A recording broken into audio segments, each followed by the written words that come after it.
Hello, friends, and welcome aboard for this special episode of All Aboard Golf. Today, we will be going through hole by hole of Augusta National Golf Club. Let's get right into it. 5, 4, 3, 2, 1. Tranquility Base here. The Eagle has landed. If I were you, I would think about climbing on board. So thanks again for joining us on this special preview episode of the Masters. We'll be going hole by hole on Augusta National. Drew, I'm really excited to get into this breakdown of the course. I think we have a lot of context for this course just by watching the tournament so much over the years. But even getting into some of the research just enlightened me on some of the holes that I don't pay attention to as much, that aren't kind of front and center on the broadcast. But even some of the little nuances that we can talk about here should be a really good episode. Yeah, Caleb. First of all, excited to be sharing a bit more about Augusta National with everyone. Like you said, it's one of everyone's favorite tournaments of the year. You can't really match the energy that comes with the Masters, especially coming out of winter.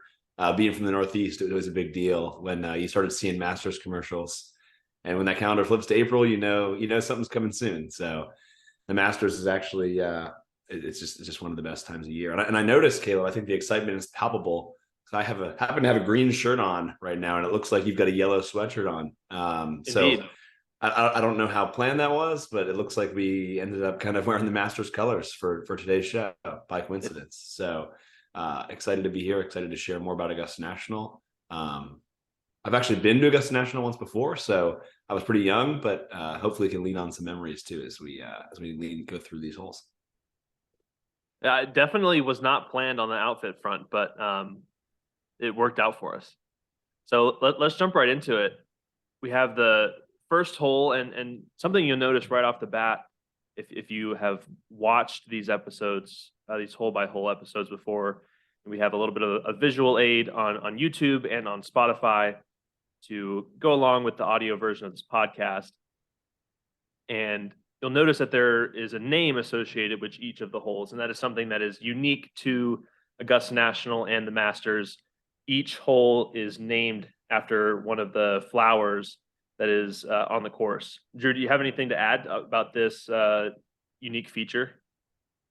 Yeah, just kind of cool. I think you see a lot of private clubs out there sort of name each of their holes, but you don't quite get it in the way Augusta National does it, as far as naming each hole after a different flower that's kind of on the property. Augusta National used to be kind of a farm plant nursery, I guess is the best way to describe it. So there's a lot of history there too, as far as why they ultimately go with the flower names for every hole. And I don't know, it's a way that I think you hear it on the broadcast. Jim Nantz and the CBS team oftentimes refers to the holes as their flower names. So I think even though there are a lot of hole names at other courses around the world and the country, I think very few people could tell you what the names of those holes are. But at Augusta National, I could probably tell you a good number of them. So it just, one more thing to make the Masters unique. Yeah, absolutely. And number one, the first hole here is named T Olive. It's a par 4, 445 yards or thereabouts. The tee shot here, it starts downhill, but downhill is not in play. Players will carry that. It starts as a pretty wide fairway, and then there's a fairway bunker on the right side, and the fairway narrows significantly once you get up to that bunker. And most players can hit it where the bunker is in play on this hole.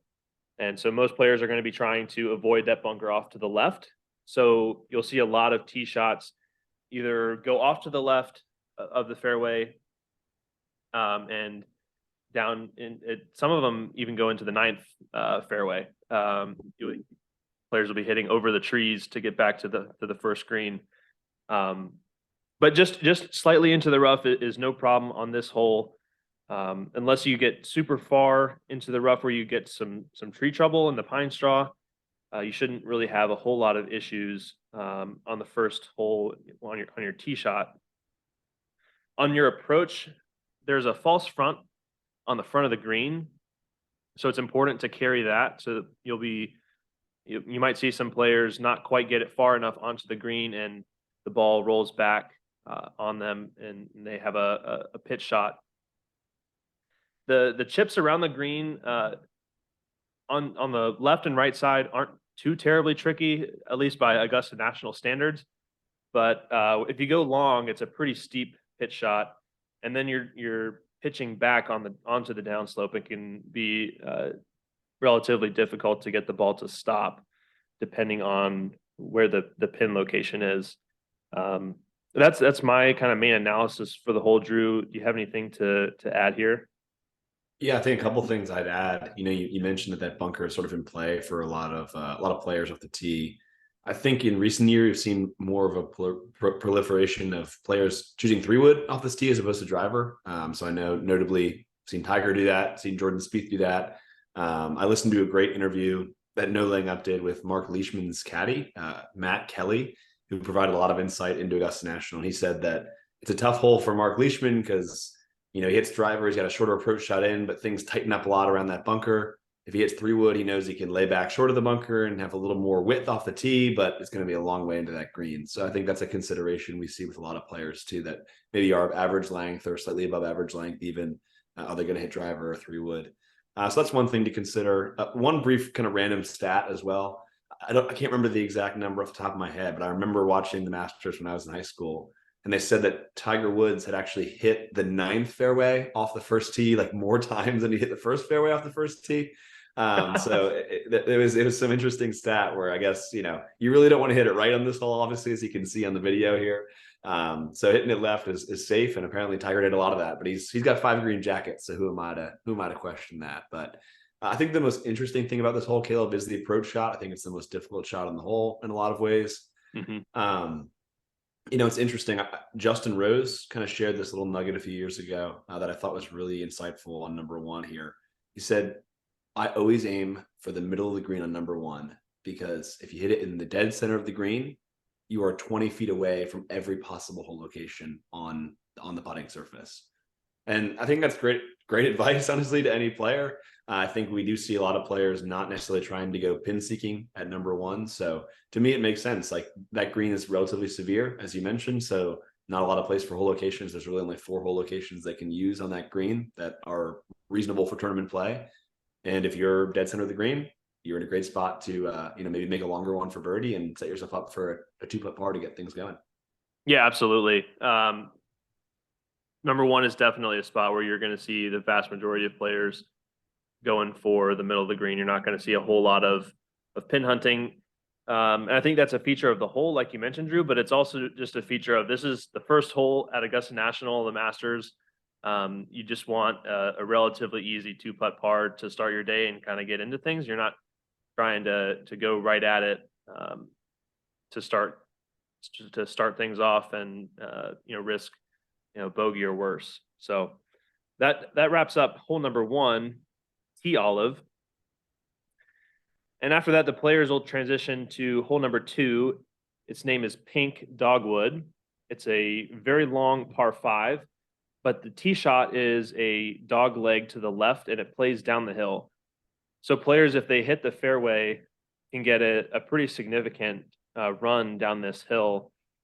And a lot of players will also hit 3-wood here, depending on their length, because it's easier to hit a little bit of a draw with a 3-wood, especially with the way that the drivers are made these days. And that shot shape is relatively important to keep the ball in the fairway from running out long, and then also to get that run out. There is a little bit of trouble to the left if you kind of overhook it or just hit a bad driver to the left. Some shots can end up okay, but there's a significantly wooded area to the left, as well as a creek down in there somewhere, and you can get into some hazard trouble and end up with a penalty shot down there. The approach really depends on the pin placement here. This is a pretty long green. It's pretty a wide target as you're looking from the fairway, but not a very long target. So your distance has to be pretty on point here for this approach shot. If the pin is on the right side of the green, look for players to hit more towards the middle of the green because it slopes from left to right. So they'll look to catch that slope, hit it in the middle or even, right middle, and catch that slope and feed it down towards the hole. If the pin is on the left side of the green, you might look for players to go more towards the pin. But again, there is a little bit of a slope from the middle to the left side. It's not quite as severe as the right pin location. However, the players might be a little bit more aggressive here. However, there is something to keep in mind that front of the green is guarded by 2 bunkers on both sides of the middle of the green here. So the players would want to avoid those. Depending on the pin location, can make those bunker shots a little bit harder. I mentioned that the green is a relatively severe left to right slope, especially once you get to that right side of the green. And that's something to keep in mind as you're watching these putts. Players they don't want to have a very long downhill putt. So for that right pin location, you really don't want it to be on the far left side of the green, because that's going to be a really quick putt, especially as the weekend goes on and those greens firm up. Drew, anything to add here? Yeah, just a couple of things. I think first and foremost, want to emphasize the severity of the dog leg of this hole. Just for you guys who are looking at the visual aid on YouTube or Spotify, like if you see where Caleb and I are in kind of the top hand corner of the screen, that's pretty much where the tee box is. So this hole wraps hard around those trees, and there are some bunkers that are like 315 yards from the tee, kind of right at the corner of that dog leg. So if players do not hit 3-wood, like you mentioned, Caleb, or they hit driver, even if they catch a really nice 3-wood and kind of pushed out to the right a little bit, there are bunkers in play, which complicate the second shot significantly. So that's one thing to keep in mind. Caleb, I liked your point about, you can see on the image here as well, we got that back right pin, which you typically see on Sundays and sometimes Saturdays at Augusta. And, if players land the ball in the middle of the green on their second shot, it can filter in close and give someone the chance at eagle. I think one of my favorite Masters memories, and one of my earlier Masters memories, was in 2012 when Louis Oosthuizen made an albatross in this hole. He made it in 2 in the par 5. And the pin was exactly where it is in this picture, and he landed it right in the middle of the green with a long iron, and that ball trickled all the way down and dropped into the cup. And he ultimately ended up losing in a playoff. But what a shot to get him tied for the lead at the Masters after 72 holes of regulation. So I love going back to watch a YouTube video of the call on that shot too. The broadcast call was awesome. So yeah, I think the only other thing that I would mention here, Caleb, that I don't think you addressed, and this is just kind of a unique little thing, because this green is so clearly separated in 3 sections. You've got that back right section that's really skinny. You've got the middle section, which is a little bit wider, and then you got that left section, which is really skinny. The yardage books that Augusta National gives to players and caddies actually give yardages onto each of the 3 sections of those greens, because they are so distinct and separate as far as the shots players will play into them throughout the week. So just to get an idea of how severe most of the greens at Augusta are, but in particular number 2, basically in the yardage book, it's treated as 3 greens instead of 1. So just kind of a unique nugget. But yeah, this is a hole I think we'd expect to see players make a lot of birdies on. You hit a good tee shot, your ball gets down the hill.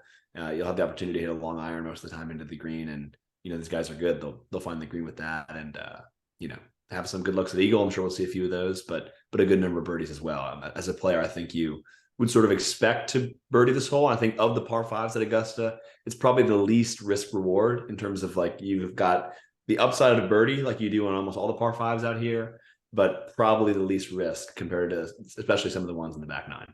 So. Yeah, definitely. This is definitely a hole where it's disappointing if you walk away with a par, especially if you're in contention on a Sunday.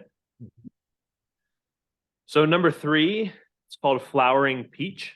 It's a par 4, 350 yards. So it's a pretty short, drivable for some players. Now that, Rory, I think, hit a 349 carry drive at Austin Country Club. So driving the green is in play for some of our longer players. Some of our shorter players, or other players, just for strategy reasons, might choose to lay up short of those fairway bunkers to take the fairway bunkers out of play. That's another unique feature. We'll get into this a little bit later on the 5th hole, especially. But bunkers at Augusta are typically very deep and something that you really would want to avoid, especially in the fairway. Maybe unlike some other courses on tour where, fairway bunkers might not be as big of a deal. So the advantage here is really gained in your second shot, especially for those players that lay up. Again, the green has again kind of three distinct tiers to it. It's got kind of a front, right, lower tier, and then it slopes up to a middle portion, and then there's a relatively flat back left portion. We saw Scotty and Cam Smith here last year in the final round. They both hit some errant drives to the left, and Scotty ended up. They both had to pitch out and they hit, if I remember correctly, fairly similar tee shots and fairly similar second shots. But Scotty they both had an uphill pitch. The flag was in a similar location to as it is on the screen. It was in that front right location. Scotty ended up chipping in for birdie. So another theme here at Augusta and on this hole is if you have a pitch or a chip around the green, you want that to be an uphill chip, and uphill putts are key. You want to keep the ball below the hole. So when you have you don't want the ball to be in the middle or the left of the green when you have that front right location, because that's going to be a really, really fast putt. And if it's not that hard to overcook it, and you might be 50 yards off the green because it's a pretty severe slope down on that front right portion. Same thing if you go long on this green, it's pretty penalizing if you don't hit that chip really, really well. Yeah, Caleb, good analysis there. Just a couple things I'd add. This is a hole where I think hole location, this is a hole more than most at Augusta, I'll say, where hole location really impacts a player's strategy off the tee. Players, like you said, Caleb, players can go for the green, they can drive it up there, especially if it's a little bit downwind, or I think in particular, you see players kind of try and go for the green as much as possible when the pin's up front, because if they think they can get the ball up on that upslope short of the green or up onto the front of the green, it's an easy up and down because you're chipping uphill, like you mentioned, or you've got a putt for eagle. But oftentimes that pin is sort of in the back right, where you can see there's kind of the most space on the green. Players feel like they can lay back a little bit more and have run a little shot back in there.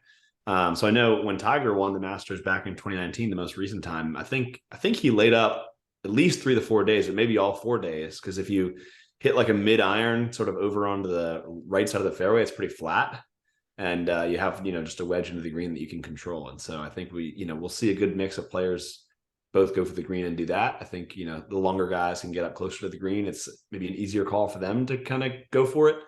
But if that pin's back, you might see more guys lay up because they feel like they can actually hit a full shot back there and not have to worry about it spinning enough to stay on that front left portion or that front right portion of the green. So this is one of those holes where the strategy, I mean, again, most holes at Augusta are like this, but this one particularly so, where the strategy of the hole kind of starts at the green and is played back from there, which is kind of a distinction from, I think, a lot of the courses that, we see on the PGA Tour in particular. So that's an exciting one. And this is a great hole, I think, too. I think when I never thought of it as like an iconic hole at the Masters, but as I've gotten older, I've learned to appreciate it a little bit more in the sense that, a couple great shots and a little bit of luck can get you an eagle or a birdie here. And, even if you drive your ball down in that front left portion short of the green down by that bunker, and you have to chip uphill, like if you leave it short, the ball's rolling right back to your feet. And we've seen players do that a few times over at Augusta National. So it's one of those great holes where an eagle's in play and double bogey's in play, and both of them can happen pretty quickly. So I appreciate that about this hole, and I'm looking forward to seeing how the players play it this year. Definitely. We mentioned that the second hole is very much here's the shot that you have to hit. Can you hit it type of test? And the third hole is very much much more strategy based. Which shot do you want to hit, and then can you execute it? So definitely a much more interesting hole than it gets credit for in general media, or just There's lots of other more shiny holes at Augusta that can kind of be forgotten, but there's definitely some really interesting aspects here. So number 4 is the first par 3. The name is Flowering Crab Apple. Drew, do you know what a crab apple is?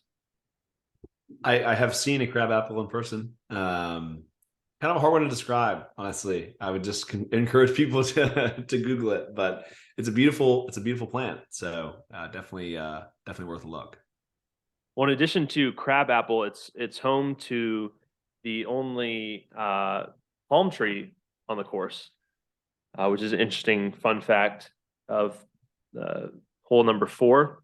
It's a 240-yard hole, so it's one of the longer par 3s. It's gonna be a long iron, depending on the wind, potentially a hybrid for some players. You have a bunker on the front right side of the green and a bunker to the left side of the green. If I remember correctly, you'll see a lot of players in that left bunker, especially when there's that back left pin locations. That's a popular place to end up off the tee. Again, the green has a little bit of, it comes out a little bit in the front left, but that's a false front. The back right pin location, or really anywhere behind that bunker, it's a much harder part of the green to hit because of that bunker kind of cuts into the green and makes the green a little bit shallower in that portion. Other than that, it's a relatively straightforward hole. You kind of have to hit a long iron, which it's kind of cool. It separates the better players a lot more than a wedge par 3. Maybe like the 16th hole, where there's not as much separation between the best players. This is a much harder test, and you'll get to see a lot of potential short game and sand game come into play here on this hole as well.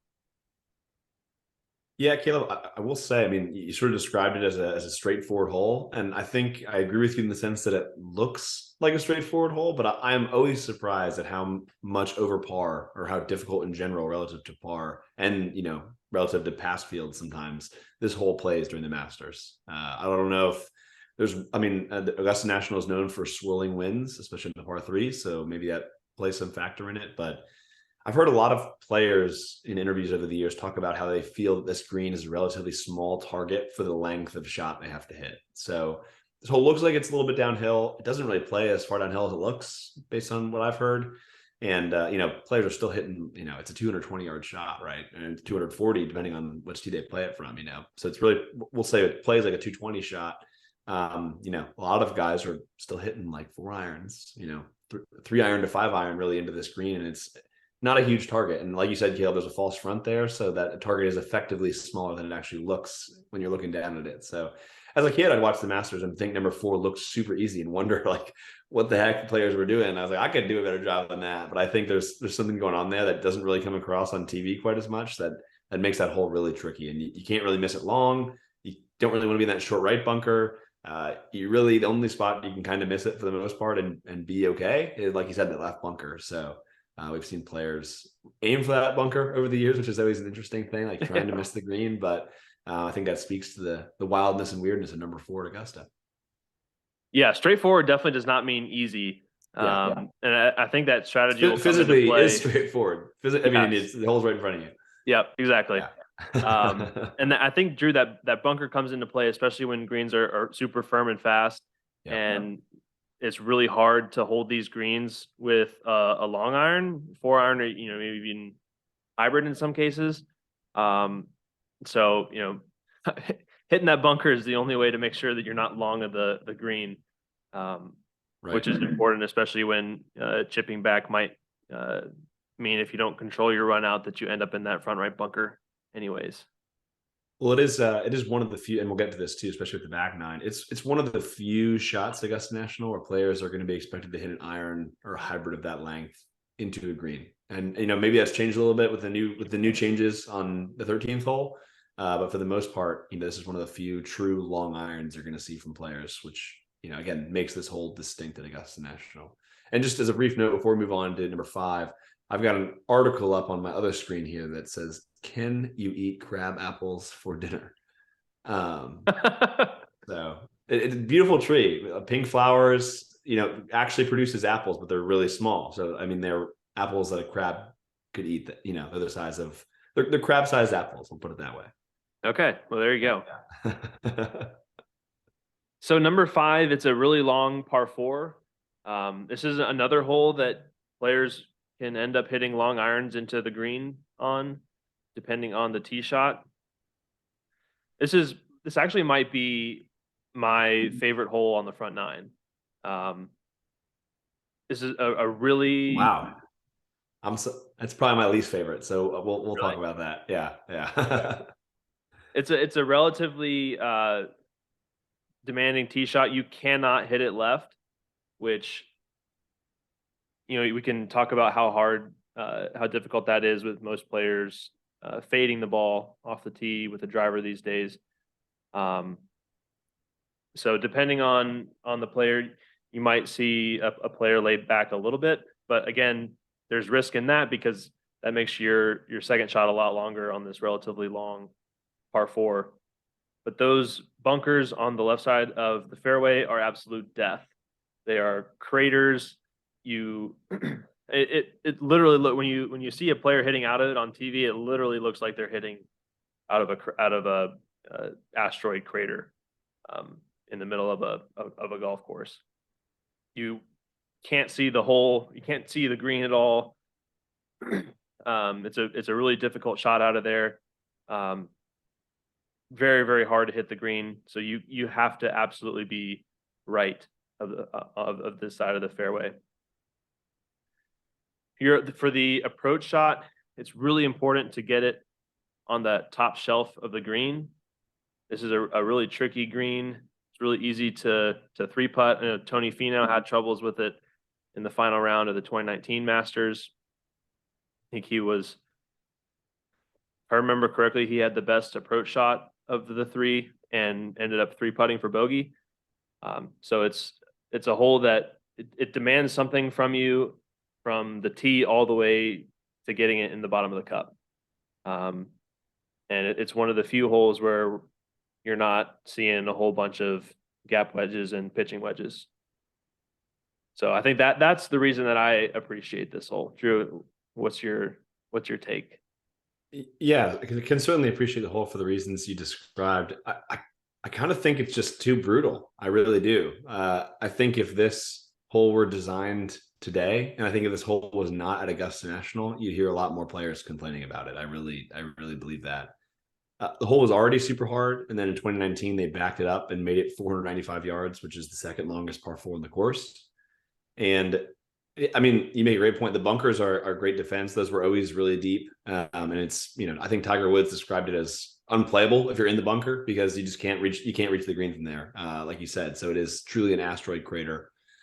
But this green is so funky. I remember when I went to the Masters in person, my dad and I spent some time. We kind of walked every hole of the course just so I could see the entire property and spend some time back here on 5. And I mean, even as a 13-year-old back then, 10 years ago, I was really I was struck by how severe that green is. And it, like you said, to get on the top shelf is important, but there's a huge elephant under the ground size mound that's kind of front left of this green that is just wreaks absolute havoc on the players. So I guess it's fun in that sense, but I also feel like in a lot of ways this hole doesn't always reward good shots because of how big that sort of false front / bar is at the front of the green that sort of redirects a lot of balls that are well hit. To me, it's one of those things where the green is so severe, it's almost designed for shorter clubs coming in, and now they've lengthened the hole. I don't know if that green is set up in a way that's totally fair to receive well-struck shots with a longer iron. I guess that's my big complaint with it, and I think that's probably what a lot of players would say too. I also think a lot of the holes at Augusta National do a great job of towing the line between birdie opportunities and bogey slash double bogey opportunities, and that can happen anyone on any hole. It's interesting on this hole, of all players all time with a minimum of at least 5 Masters appearances, only one player ever has averaged under par on this hole, and that was all of his scores in the hole happened before they lengthened it. So to me, I'm just like, I know some holes on courses are always bound to be harder than others, but I do feel like this hole balances less the risk reward of a birdie versus a bogey, and I think your risk of making bogey is magnified disproportionately to your chance of making birdie. And not that it's always a bad thing. I just think if it wasn't Augusta National, people would have a problem with this hole. I think that's probably a fair take. We can talk in future episodes about R being a social construct, but one thing I do appreciate about this hole rather than other holes where I would say that good shots don't get rewarded is that bad shots do get punished.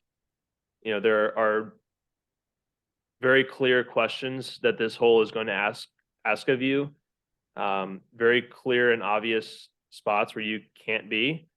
And if you fail to avoid those, you will be punished. So that's one thing that I appreciate. And then I'd be lying if I was going to tell you that I wasn't here for a little chaos. Fair. Players. I mean, Tiger Woods birdie or bogey this hole all 4 days of the 2019 Masters 21. So, you could argue that means this hole isn't consequential for the outcome, or you could argue he won despite doing that. So there's some different ways to look at it there. I just can't wait to watch Tyrrell Hatton play this hole. That's all I'm going to say. I think he's already commented thoroughly on it. So, yeah. All right. So from number 5, they go to number 6, which is a par 3 hole, which is pretty much or pretty severely downhill. It's about 100 feet downhill. And what's a kind of cool feature of this hole is that there is a gallery section between the tee and the green, but the players on the tee can't see it at all because it's so downhill. That's just a pretty cool feature on it comes through really well on TV.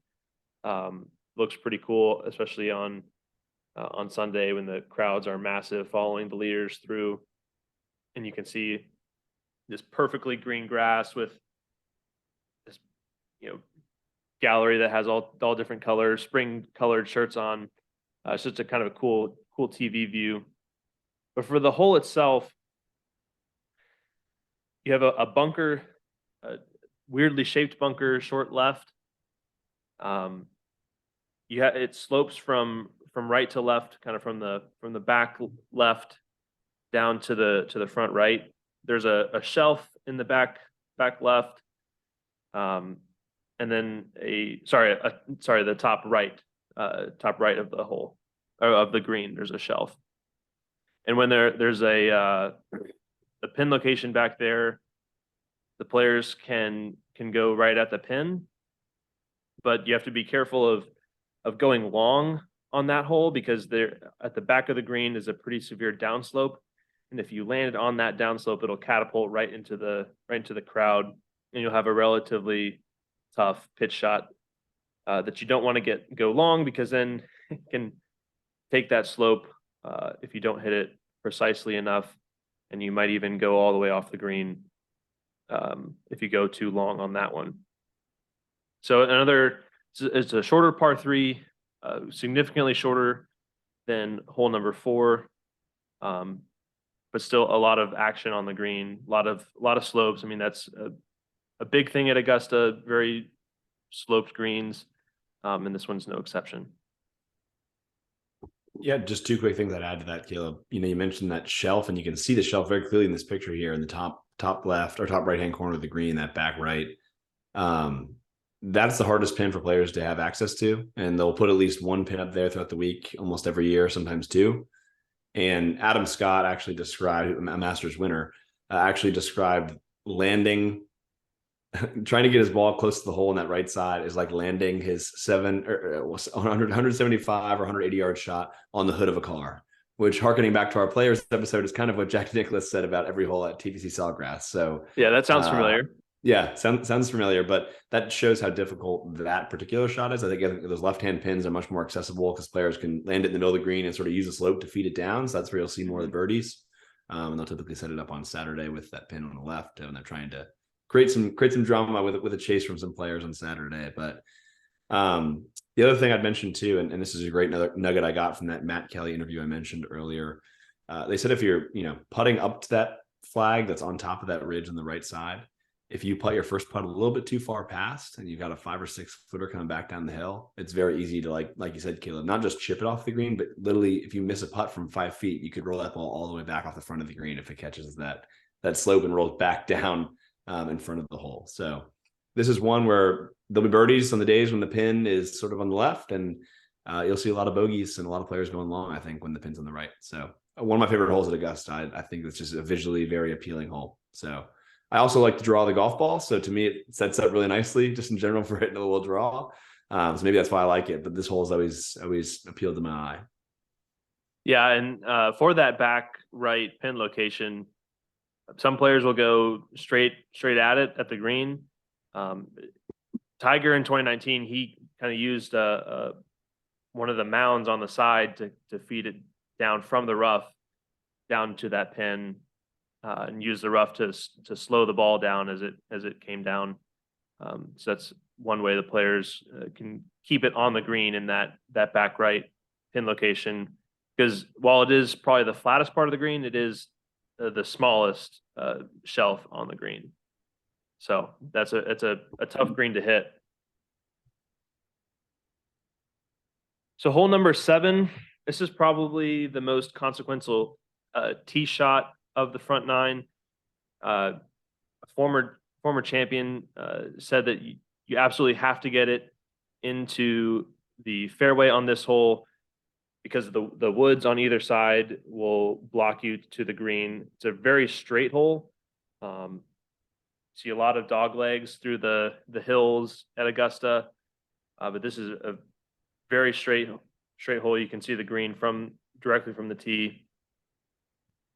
Once you get in the fairway, there's 3 bunkers on the front of the green. So you want to make sure that you clear those. But this is one of the holes that's right in front of you. You got to hit the shots and move on to the next one. Drew, anything? I know you had the story about how there was at one point no super thick rough here at Augusta and balls were rolling all over the place. Yeah, so the kind of story, the background there is, sort of back in 1970s, 1980s, maybe before that. I can't confirm that for sure, but you can see it around the tee box, and you can see on the right side of the tee box and the image up on the screen now. You can see it clearly. There's the fairway cut, and there's a second cut of rough, and that rough is a lot lower at Augusta National in general than it is at most courses, just because of the style of golf that is played there and the way the course has elevation change. Doesn't really need thick rough or one thick rough in a way that other courses need and want. But I heard that at one point in time, there was no second cut at all at Augusta. So the entire course was basically shaved down to the length of a fairway. And so this hole is an interesting example because players do tend to favor the left side of this fairway off the tee because the fairway kicks hard from left to right and rolls down at all those trees you can see on the right. And Trevor Immelman, on a recent podcast episode that I was listening to, former Masters champion himself in 2008, gave a great interview where he said, oh yeah, when I was a kid and watching number 7, you'd see balls bounce down and roll all the way down into the right-hand trees. And they would just keep rolling because there was never any rough to stop the ball. So obviously the way the hole is played now has changed quite a bit since then. But even since, the early 2000s, this hole's changed a ton. They've added a lot of distance to this hole. It used to be really short. Now it's, 450 yards, and you're getting players, depending on what they hit off the tee, if they're laying back, they might hit a mid iron or a short iron into the green instead of the wedges we used to see all the time. One crazy thing about this hole, Caleb, one just random fact, the original design inspiration for this hole was number 18 at St. Andrews.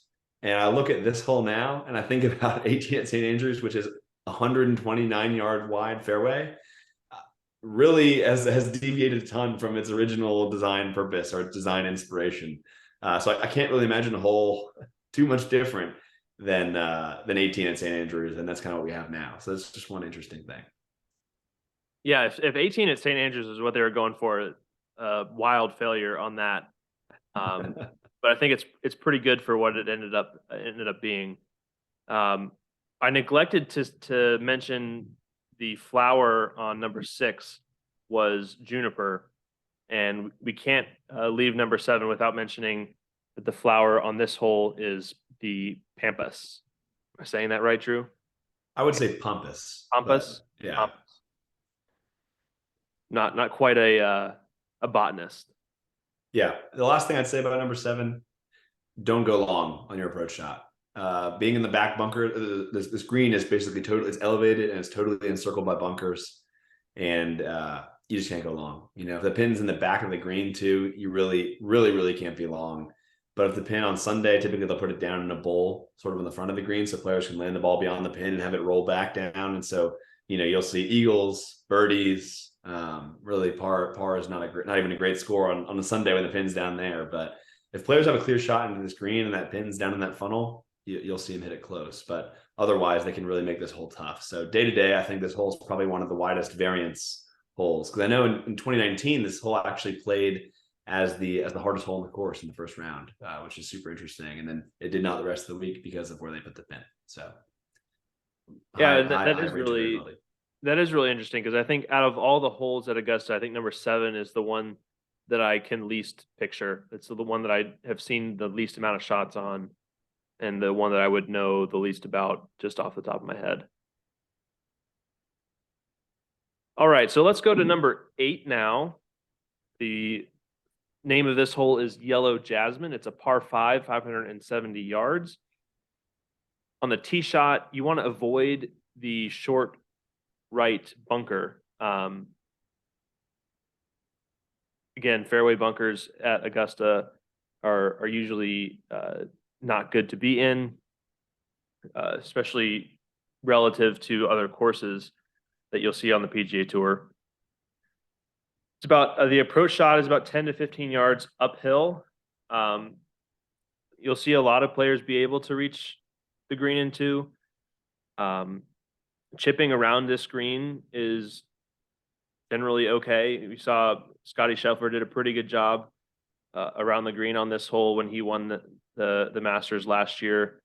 He had a pretty impressive chip on this hole in his final round, if I remember correctly. He was able to snuggle it up really close to the hole for a relatively easy birdie. On the green here, again, we're going to start sounding like a broken record here, Drew, by the end of this podcast, but you got to stay below the hole. I mean, that's a rule on every hole at Augusta, but especially here, you got to stay below the hole. If you're below the hole, you can putt relatively aggressively, you can chip it relatively aggressively, and get the ball close for a birdie. But if you're above the hole, chipping downhill or putting downhill, then it becomes a nightmare. You really have to play very defensive, and it's not where you want to be, especially on a Saturday when you're playing for a lot of birdies, or if you're chasing the leader on Sunday. Yeah, just a couple of things to add to that, Caleb. And right now, this view that's up on the screen, we're looking sort of from the left of the tee box down into the fairway. So you'll oftentimes see players, off to the left of that bunker, hitting up to their second shot, and you can see the green way up in the distance there on top of that hill. And Caleb makes a good point. Again, being in fairway bunkers is very bad at Augusta National. I've heard multiple players make the point that if you're in that bunker, it's a very real question as to whether or not you can get your second shot high enough out of that bunker and far enough to get it up on top of that hill you can see just beyond the bunker. So the second shot on this hole is blind. You're hitting downhill on the approach shot, downhill on the tee shot, uphill on the approach shot. But you really can't see the green, and you have to. The green's always further left than you think, and it's further up than you think. So players have to hit big draws oftentimes to get it back, especially to those back hole locations. It's hard to get it way back there because the green sort of goes back and to the left when you're coming in from the fairway. So you'll see players often hit big hooks, big draws, sort of up the hill, and they can't see up the hill. But the point is, if you're in that bunker and you can't get it to the top of the hill, the estimation is that you're going to be hitting between a 6 iron and an 8 iron still into that green for your third shot, which obviously on a par 5, when there's birdie opportunities available, if you hit the fairway, not what you want to be doing. So yeah, the bunker's a big place to avoid, not a place to miss at all. And then the only other thing I'd mention is there are some really unique mounds off to the right-hand side of this green. So there's tons of space right. Like you can hit your approach shot literally like 75 yards right on this hole and still have like a shot from the fairway into the green. The only issue is you'll be having to hit over 3 huge mounds, which literally look like each one's like a hippopotamus that's like buried underneath the ground. They are absolutely massive. And, you know, from personal experience, having been to Augusta, you are, right when you're standing on the right side of those mounds, trying to look over them to see the green, you can't see the flag. You can't see like it's completely blind. So, you know, when players miss right, which you oftentimes see them do because that is sort of the bailout with all the space over there, that wedge shot for them is really not an easy one to get close because they can't see where they're actually flying the ball. So that's a really unique one, and they're really tall. One final thing I'll mention on 8, the walk from the base of the fairway up that initial ridge to get to the flat part where, you know, I mentioned players will try and get their second shots up on top of this flat part. Apparently that hill is like really, really, really steep.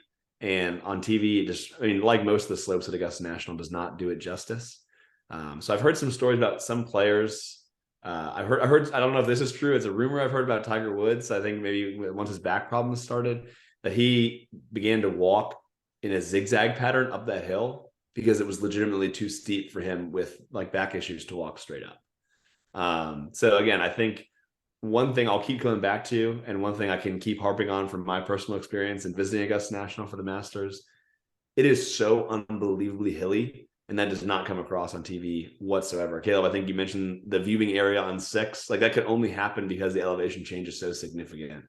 This is another hole where it's like it looks easy, it looks relatively flat. It is not. It is a hard walk, and it's you know, just something to keep in mind, you know, when you're watching players. But you oftentimes see players, try and hit big draws uphill into this green and try and catch the sort of left side of those mounds I mentioned and kick their ball left onto the green. And if that happens, you can see players make eagle. And if they kick the wrong side of the mounds and go the wrong way, you can see them make double. So again, I think this hole represents a lot of what's great about Augusta, and that's the balance of risk reward. And shots on the margins can really lead quickly to one way or the other. Yeah, absolutely. So let's go to number 9. It's the finishing hole on the first 9. It's another unique thing about Augusta. We don't call it the front or the back. We call it the first and the. Do you know why that is, Caleb? No, I don't. So they are called the first 9 and the second 9 because Augusta National was very clear that on the broadcast, they didn't want the quote unquote unfortunate phrase backside used to describe the back 9, like the front side and the back side. They didn't like that. That could refer to butts. So they said we have the first 9 and the second 9, and you never hear any announcers say backside because that's what Augusta National did not want. And another interesting wordage feature of Augusta National is there will be no fans in attendance, only patrons. So we broadcast will not refer to the attendees as fans. They will be called the patrons. The patrons will be in the gallery, not the fans. Do you have the origin story on that one, or is that one just kind of the high church of Augusta National? There might be a story there. If there is, I don't know what it is. I've kind of always chalked it up to being the just the proper way Augusta National, sort of at the height of the game, wants to say it. So it provides a little extra charm, but I don't know the history there, if there is any. Very, very proper indeed. So hole number 9, it's called Carolina Cherry. The par 4, 460 yards. The fairway has gotten narrower over time, so it's a smaller target for the players to hit. It's a downhill left to right sloping fairway, but it's a dog leg left. So that means when you hit your tee shot, unless you're long enough to get all the way down the hill, players are going to have the ball below their feet trying to hit what the hole asks for a draw. So that's a a very common theme at Augusta National is the the lie that is in the fairway is kind of the wrong, going the wrong way from what the shot is asking. Players have to navigate that a little bit. But the unique thing about the approach, besides the improper, or the not improper, but the opposite lie to the shot shape, is that the green has pretty distinct tiers, and it's really, really important to get the ball on the right tier, especially when the hole is in the front. Because again, the green is sitting kind of on top of a hill, and it's not very difficult to putt the ball off the green if you hit the ball long when that tee or that pin is in the front of the green. There's a little bit of a false front as well. So some players may not get their ball all the way up onto the green if they're kind of going right at that front pin location. That ball, depending on the spin, can roll a pretty long ways. It's a pretty steep hill going up there. So that's number 9 it's a hole that it's a lot of players will make birdie. A lot of players will also make bogey.